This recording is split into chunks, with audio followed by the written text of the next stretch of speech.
Hi everyone, I'm Francesco Penta and I'm Principal Cloud Support Engineer at AWS and I'm based out of Dublin, Ireland.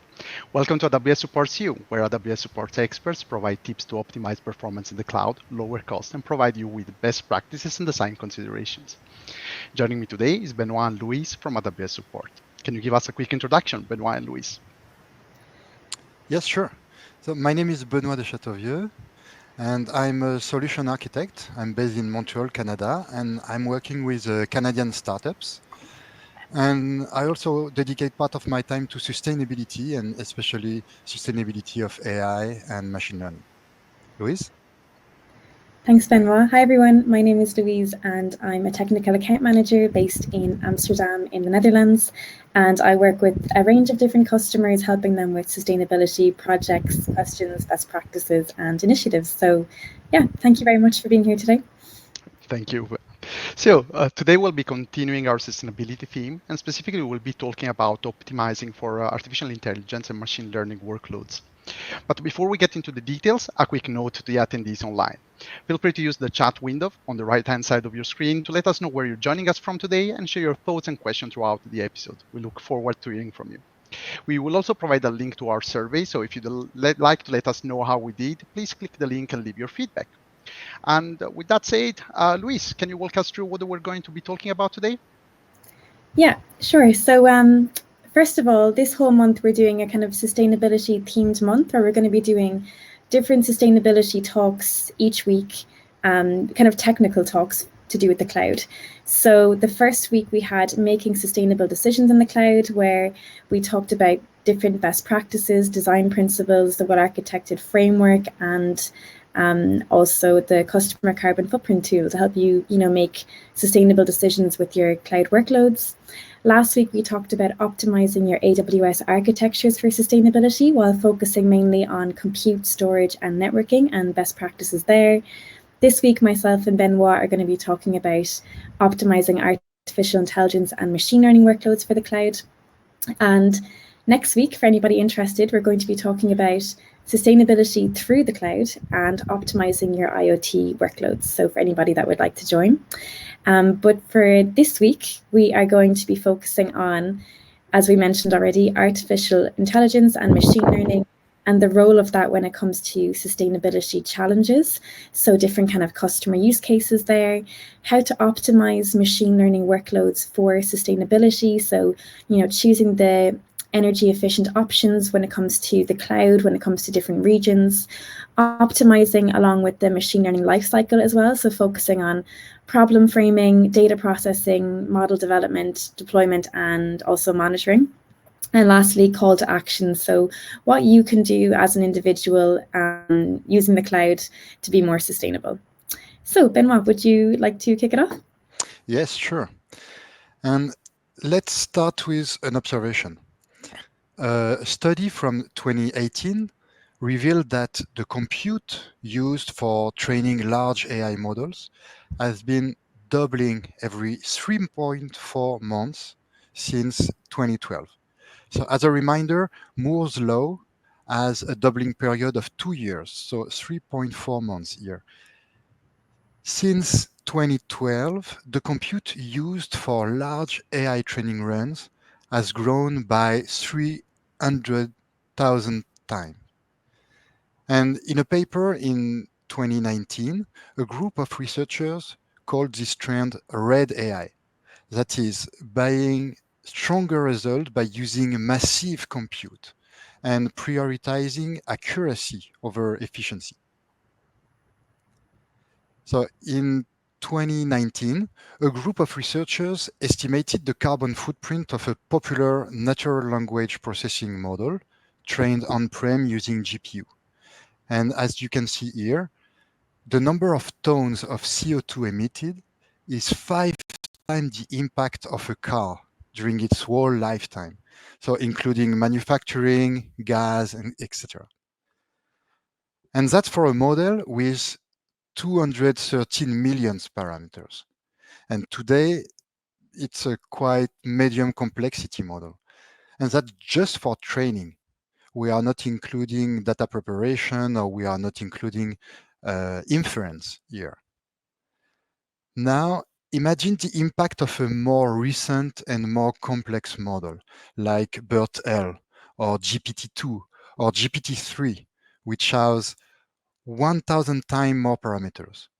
GPT-3 has 175 billion parameters. So I let you do the math and calculate the carbon emissions. So is AI bad for the planet? Is AI part of the problem, or can it be part of the solution as well? What is the role of AI and machine learning in sustainability challenges? To answer these questions, let's use a framework that is commonly used in sustainability, the Sustainable Development Goals from the United Nations.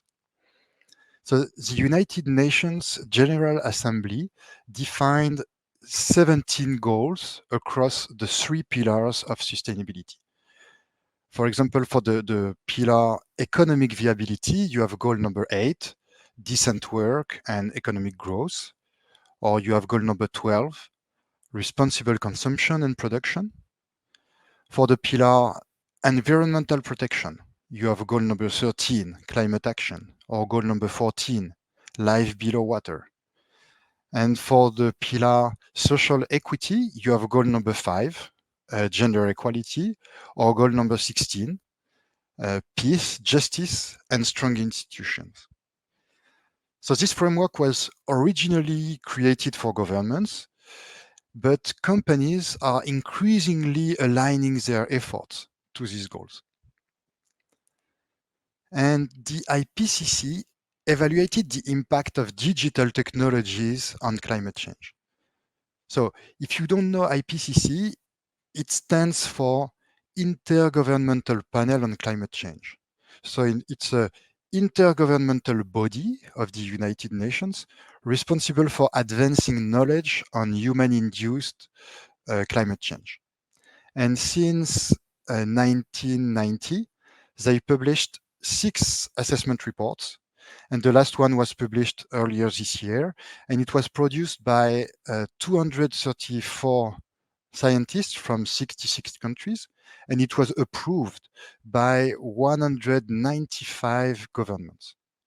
And they say digital technologies, including AI, can contribute to mitigation of climate change and the achievement of several sustainable development goals with high confidence. Let's take 2 examples. The first one is related to goal number 14, life below water. And Sail Drone, they collect global environment data with their wind-powered ocean drones. And the company uses machine learning on AWS to better quantify the behaviors and trends of major fish stocks and their predators, like sharks and seals, to help with conservation efforts and with sustainable fishery management. And Sail Drone has recently completed the first successful autonomous navigation across Antarctica using machine learning on AWS to identify the risk of collisions with icebergs. Another example is related to goal number 7, affordable and clean energy. Net2Grid supports renewable energy by offering an energy monitoring solution that utility companies can provide consumers for home use. And with this technology, they provide insights to consumers to help them use energy more efficiently and to save resources. They also support transition to electric vehicles. For example, they can detect photovoltaic activity and enable EV charging at moments when the sun is shining. And with their AI tools and models running on AWS, they can predict next day energy consumption with 98% accuracy. So with this data, utility companies can offer their clients options for a greener and more energy efficient lifestyle. So AI is a fantastic tool for mitigation of climate change and the achievement of several sustainable development goals. But as mentioned in the same IPCC report, initial estimates of the computational intensity of artificial intelligence algorithms suggest that energy requirements may be enormous without concerted effort to improve efficiencies, especially on the computational side. So, as builders, it's our responsibility to make sustainable use of AI and machine learning and to improve efficiencies. And that's what we are going to discuss today, how to improve efficiencies and optimize machine learning workloads for sustainability. Louise, would you like to continue?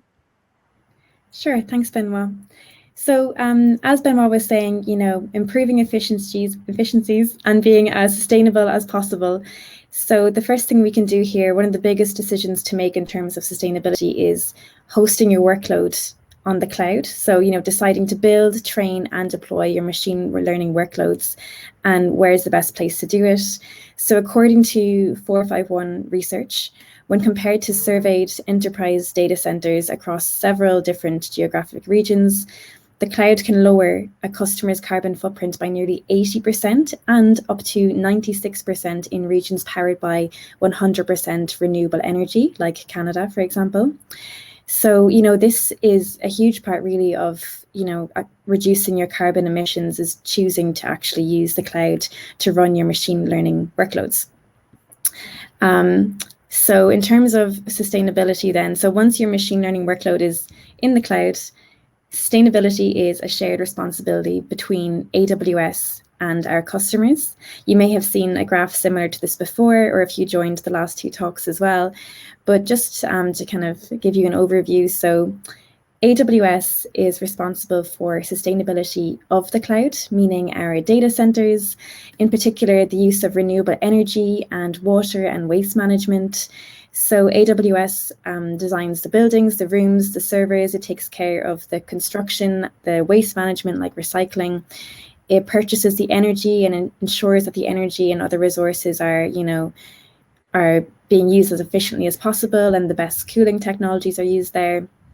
All of the different service teams manage services to optimize them for sustainability as well. So that is what AWS is responsible for. But then on the other hand, the customer is responsible for sustainability in the cloud. So what does this mean? Basically, meaning your workload and resource utilization. So customers can optimize their data usage patterns, software design, deployments, scaling mechanisms for sustainability. They're responsible for taking into account the trade-offs that we'll be touching on later on as well, that come along with reducing your impact. For example, do you always need high performance for your workload? How much latency is okay for your application? How frequently does this data need to be accessed? Things like that. So customers are responsible for making architectural decisions, choosing the services that they need and determining that the code is running and how efficient it is, basically. So you're not alone for all of that. During this presentation, we will help. We're going to help with, you doing your part, giving you some best practices and things like that. So ways to optimize your machine learning workloads for sustainability, basically. But before we move on from here, are there any questions yet from the audience? Yes, and thank you very much for the introduction. So we have one question from Joe Desmond. Is asking for the cloud carbon reductions that you mentioned. Where do the energy savings come from in terms of the cloud? Oh, that's actually a great question.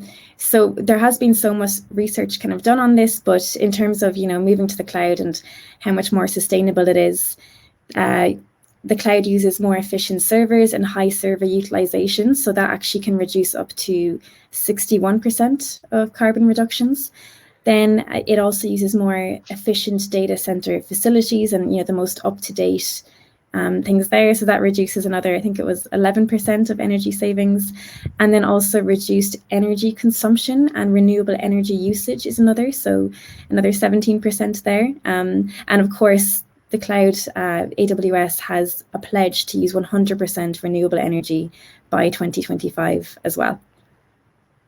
Perfect. And thank you, Joe Desmond, for the question. I also pasted a link in the chat where this goes in a bit more detail on what AWS is doing in terms of reduction and sustainability. So have a look there if you want to know more. And please keep the questions coming. Great, thank you. So back to optimizing for sustainability in the cloud. First things first, we have to mention the well-architected framework and actually what this is. So this really helps cloud architects to build, secure, high-performing, resilient, and efficient infrastructure for their machine learning workloads. So it does this by evaluating the architecture, implementing scalable designs. We traditionally had 5 pillars that you can see there. So operational excellence, security, reliability, performance efficiency, and cost optimization. And we would offer different best practices and action plans here.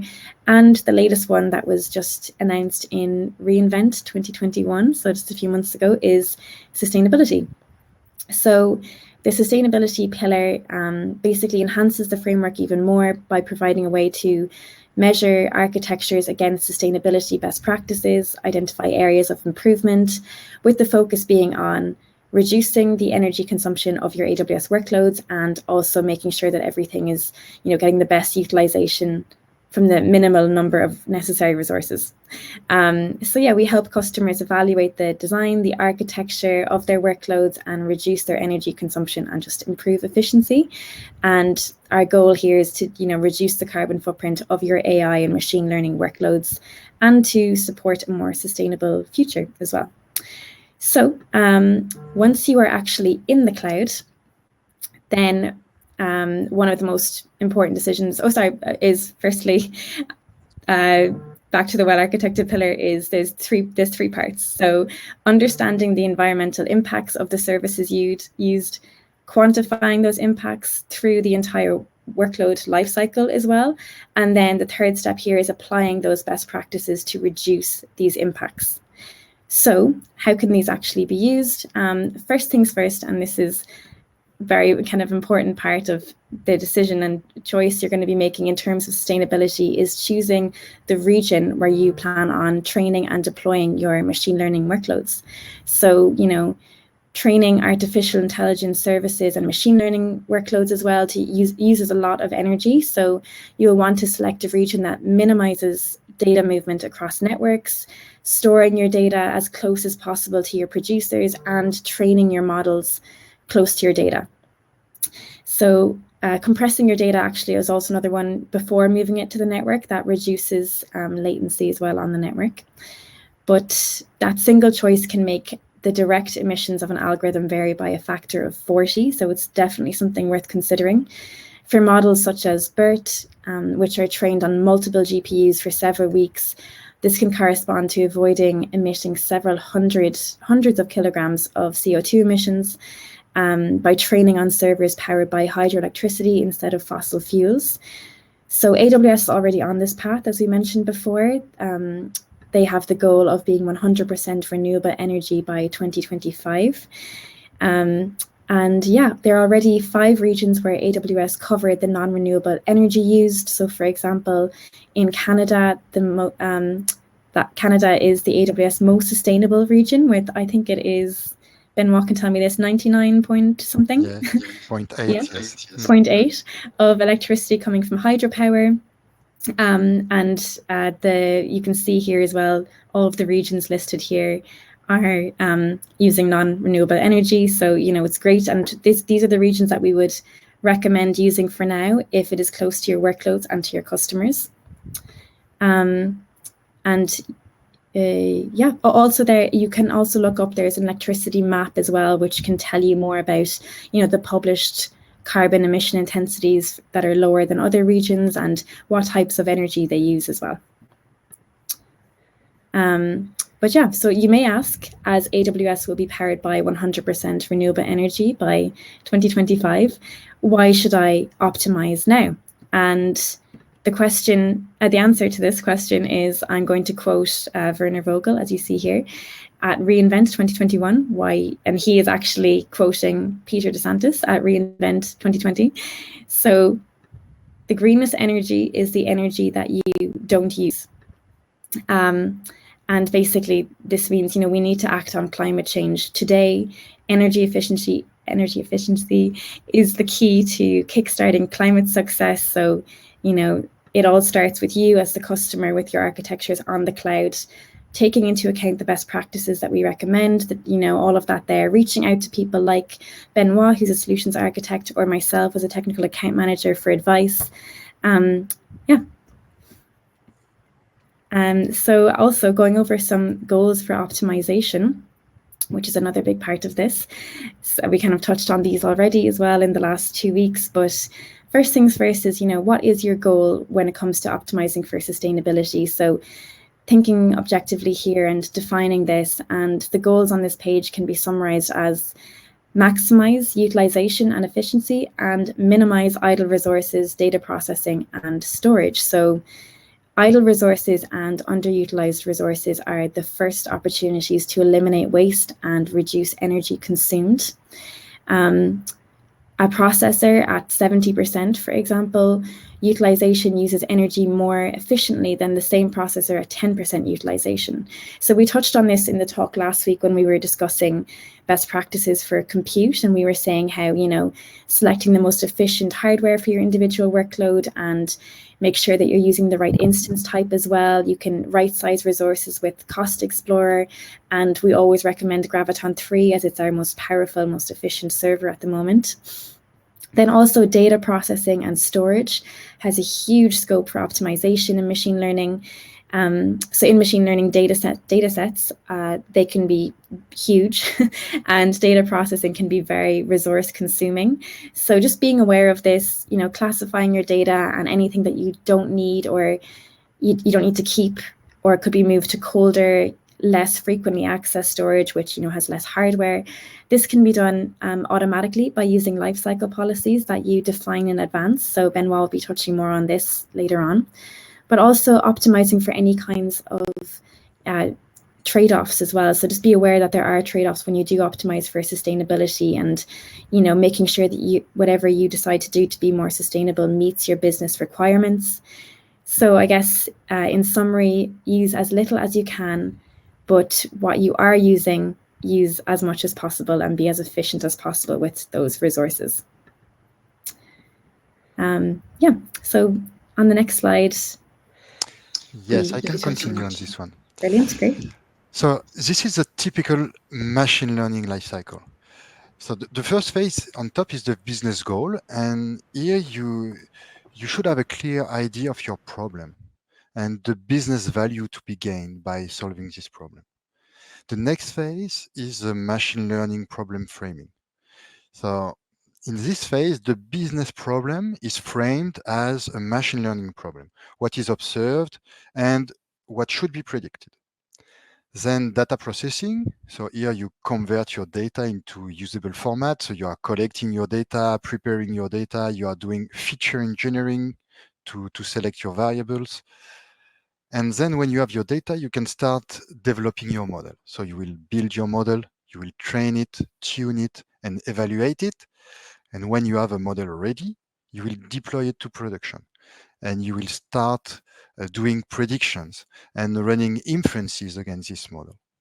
And when your model is in production, you want to ensure that it is maintaining the desired level of performance with monitoring.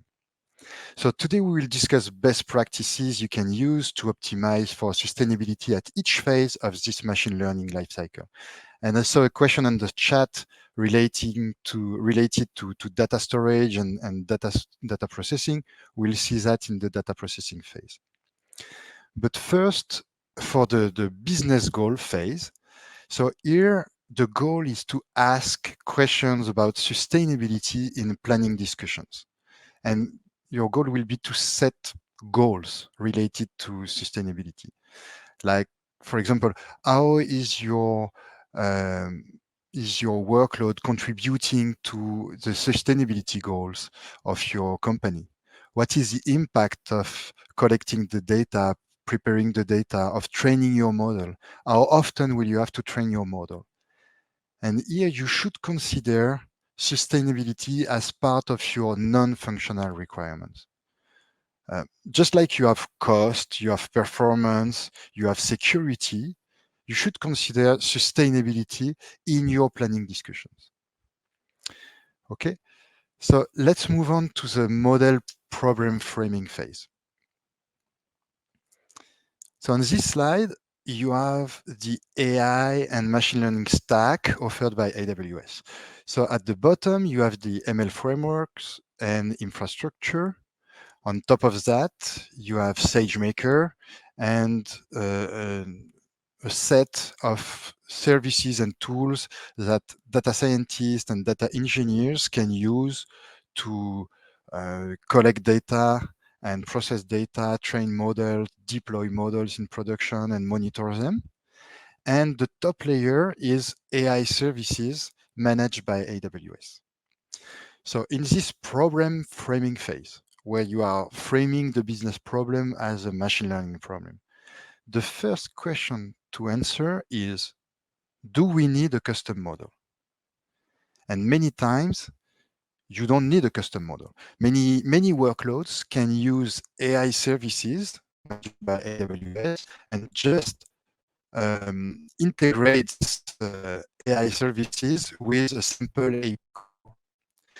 For example, if you want to do object detections in images, you could start by selecting a framework and using notebooks on SageMaker to pre-process your data and to train and tune your model and to deploy that model to production.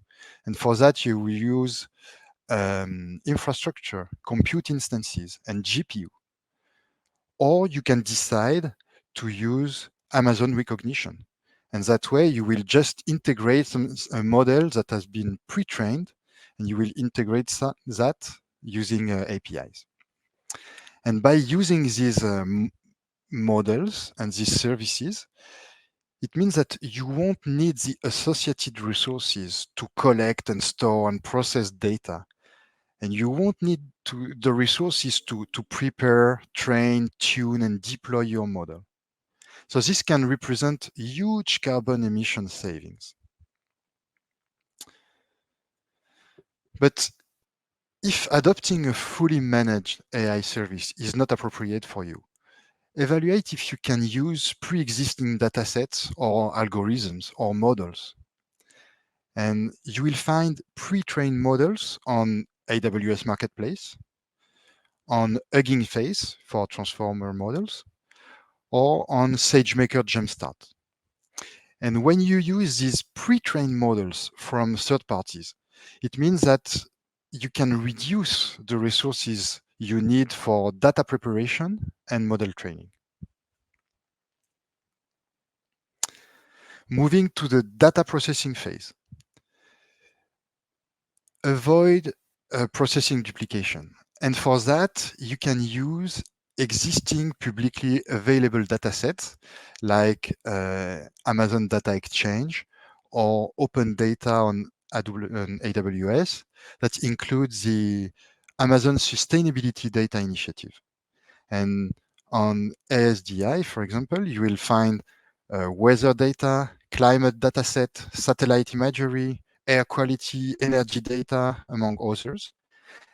And when you use these curated datasets, it means that you are avoiding the computing and storage resources needed to download this data from the provider, store it, organizing it, cleaning it. So that's a lot of carbon emission reduction you can make here. You can use AWS Glue and step functions to do serverless data pipelines. And when you do that, you are only provisioning resources when work needs to be done. And to minimize data movement across network, you can compress your data before sending it over the wire. You can store your data close to your data producers, and you can train your models close to your data. On the storage side, you can reduce the data duplication and avoid processing multiple times the same data for different teams or different projects by using a feature store. A service like SageMaker Feature Store allows you to centrally store your data and share it with different teams. Select efficient file formats and compression algorithms to reduce your storage. If you are using Parquet, for example, or ORC to train your model, they can help you reduce your storage by up to 87% compared to CSV. Louise was talking about lifecycle policies and sustainable storage options. And I would like to zoom on these two topics, because we should think strategically about the type of storage and the tier of storage that we are using. Some data needs to be accessed very fast and often, but for some data, it will never be used after it has been processed or after the model has been trained. So if you can make trade-offs on durability, on availability, or on response time, then you will be able to find more sustainable storage options that are using energy more efficiently. A trade-off example is on response time. Look at your storage tiers. If your storage class is very hot, it requires more energy because objects will be immediately available. But sometimes we don't need our objects to be immediately available. So in that case, we can move objects down the chain to find more sustainable options. And lifecycle rules can automate that for you and can automatically tier your data and even purge your data according to your business needs. If you are using S3 or EFS, they also support intelligent tiering to automate this for you. So no matter which service, look for opportunities to move your data to colder tiers or to delete it. Let's move on to the model development phase. So the first best practice is to define acceptable performance criteria. You remember I told you about the red AI. And in this paper, they say that when we focus on the model accuracy and only on the model accuracy, we ignore the economic, environmental, or social cost of reaching this accuracy. So we have to find trade-offs between accuracy and the carbon footprint of our models. Try to find simplified versions of algorithms. For example, DistillBERT is a distilled version of BERT. It has 40% fewer parameters. It runs 60% faster, and it preserves 97% of the performance. Avoid training a model from scratch. So two techniques for that. You can do transfer learning or incremental training. So with these two techniques, you are leveraging an existing model and you are expanding its capacity with another data set. Start with smaller data sets on your development notebook, and that way you can iterate quickly and you can limit carbon emissions. Compile your deep learning model to accelerate training. So you can use open source compilers for that, or you can use SageMaker training compiler, and they can speed up your training by up to 50% so that you are using less resources for training.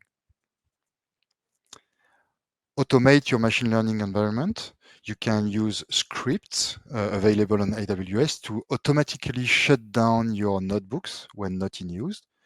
And you can use serverless MLOps pipeline so that you are consuming resources only when job needs to be done. On the model training and tuning, the first recommendation is to right size your training environment. And for that, you can use Amazon CloudWatch metrics to monitor the utilization of resources like CPU, GPU, memory, and disk. You can also consider managed spot training.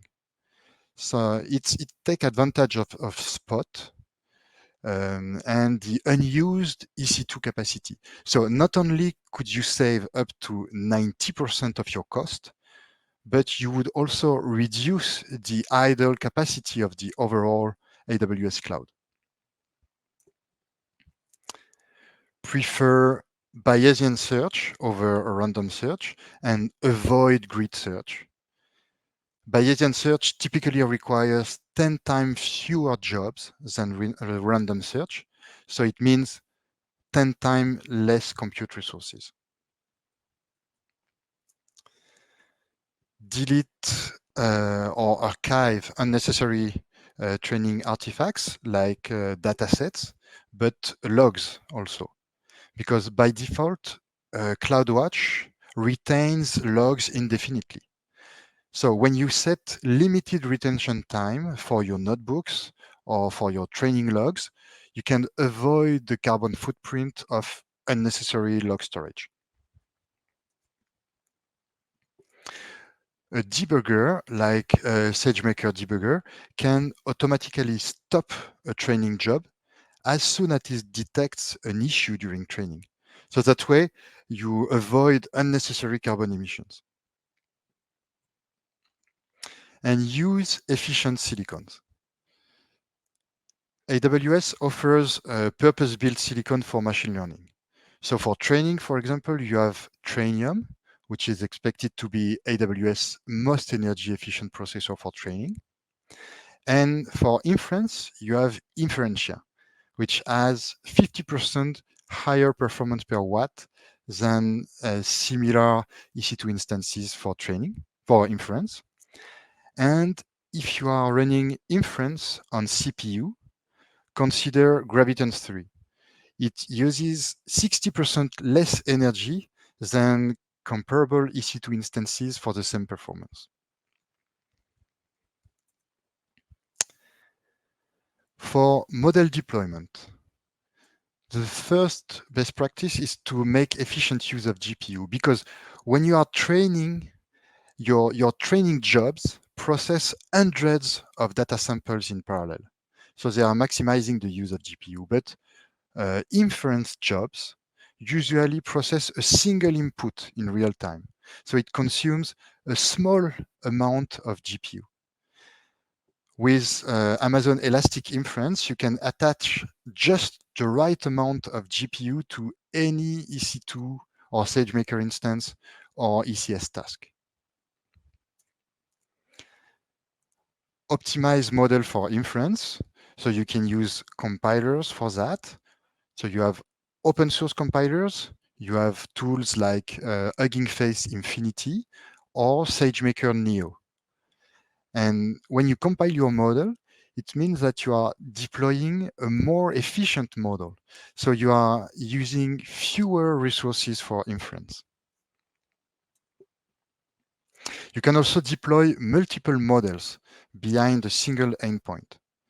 And when you are sharing endpoint resources, it's more sustainable and it's less expensive than deploying a single model behind one endpoint.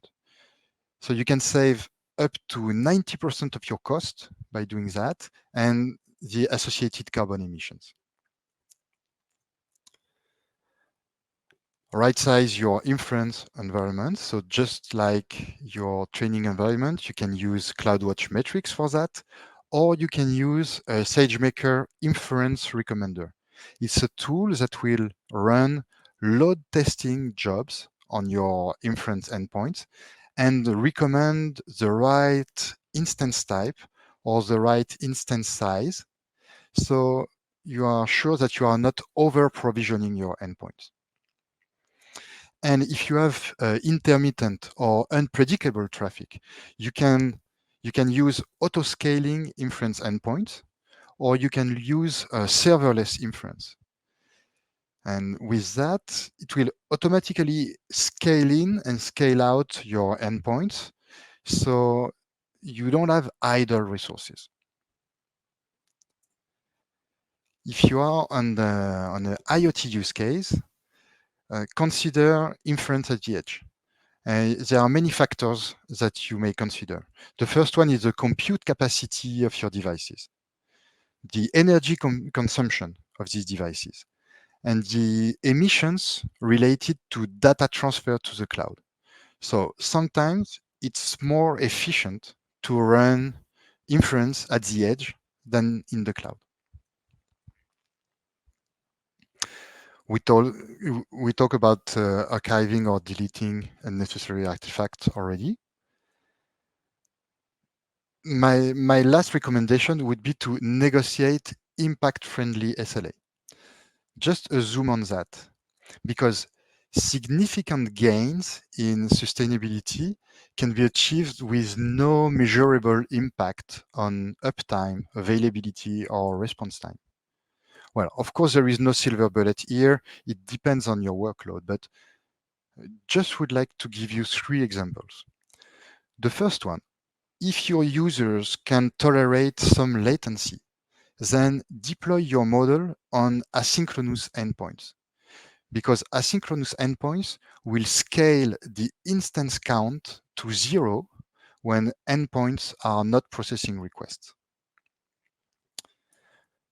Another example is if your users can tolerate some latency in the rare case of a failover, then don't provision extra capacity on another availability zone, because in case of outage, SageMaker will automatically attempt to redistribute your instances across availability zone.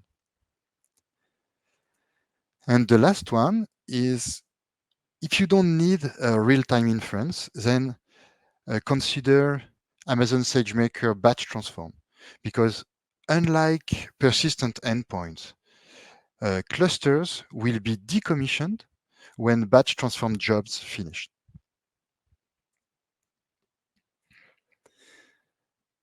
About the monitoring phase, because of model drift, because of robustness of your model, because new ground truth data being available, your models usually need to be retrained. But instead of retraining arbitrarily your model, monitor your model, automate model drift detection, and only retrain when your model's predictive performance has fallen below defined KPIs. So, as a summary, yes, AI and machine learning models are becoming more and more complex, and they are consuming more and more energy. But AI is really a fantastic tool for mitigation of climate change. And as builders, it's our responsibility to develop sustainable machine learning models and to make sustainable use of AI. So it's our responsibility to reduce our energy consumption and to use as few resources as we can. And for the resources we provision, to maximize their utilization. So we want to improve efficiencies. We want to do green AI instead of doing red AI, instead of buying stronger results by massive compute. So as a call to action for you, what you can do, the first thing you can do is to ask question about sustainability in planning discussions. I told you, integrate sustainability in your non-functional requirements, just like cost, security, and performance. You can learn more about sustainability, especially sustainability of AI and machine learning, by reading our blog post series or by reading the machine learning lens of the well-architected framework.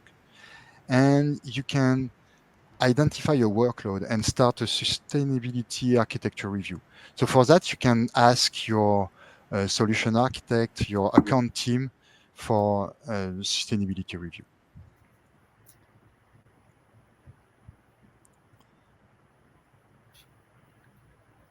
And that's it for today. Francesco, is there any more questions from the audience? Yes. So first of all, thank you for answering the spec 007 question. I think that regarding resource management and the storage management and archiving, hopefully the links were useful as well. We have another question from Princeton Girl 21, and she's asking, how do I know which resources I have that are idle? Oh yeah, we touched on this in the goals for optimization, but ways to actually check that your resources are idle would be, we have Trusted Advisor. So there are checks, and it will tell you if resources are being, I think it's under 10% used, and then from here you can take a look at them and decide if they're worth deleting or if they could be used more efficiently. We also have CloudWatch metrics as well for monitoring your workloads and assessing any improvements there.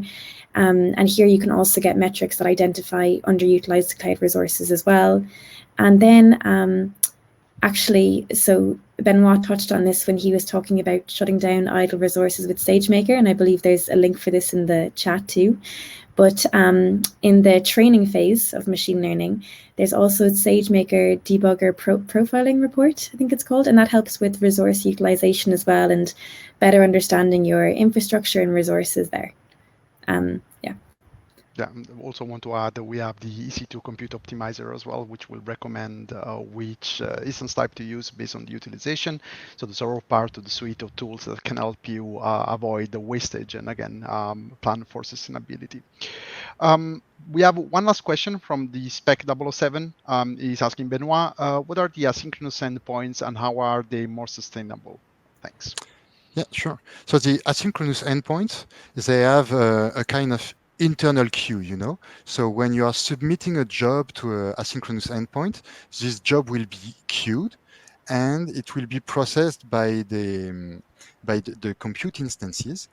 But because there is a queue, then we are avoiding peaks on the processing.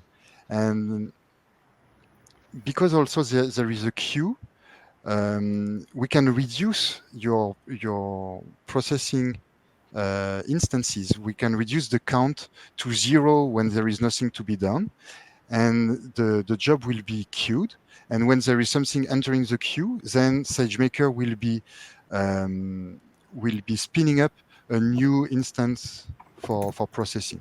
So it's really more sustainable. And as mentioned, it's really a trade-off because it's much more sustainable than having synchronous endpoints, but at the same time, sometimes you can face some latency. So it really depends on your use case. For example, if your use case is a chatbot and you have to answer as soon as someone is asking a question, then probably asynchronous endpoint is not the right solution.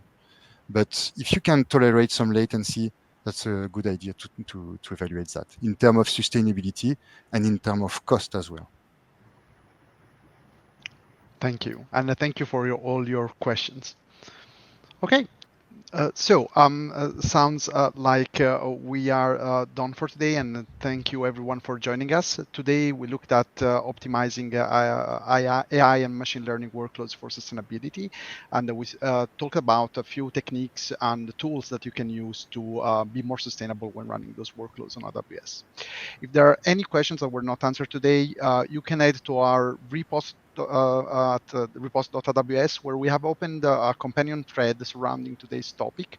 I'll post the link in a second. And our experts will be standing by until June 24th to answer all your questions that you might have that might have not been answered, or simply if you're thinking about the episode and you have follow-up questions that you would like to ask, you can ask those there. If you have any feedback for us, please check the chat box on the right for a link to our survey, or you can email us at awssupportsyou@amazon.com. We want to hear from you and tell us what else would you like to see on this show. Be sure to join us next Monday, June 27th at 11 a.m. Pacific for our final sustainability topic of the month. We'll be discussing about optimizing your IoT workloads and sustainability through the cloud. Thank you for joining us at AWS Supports You, and happy cloud computing.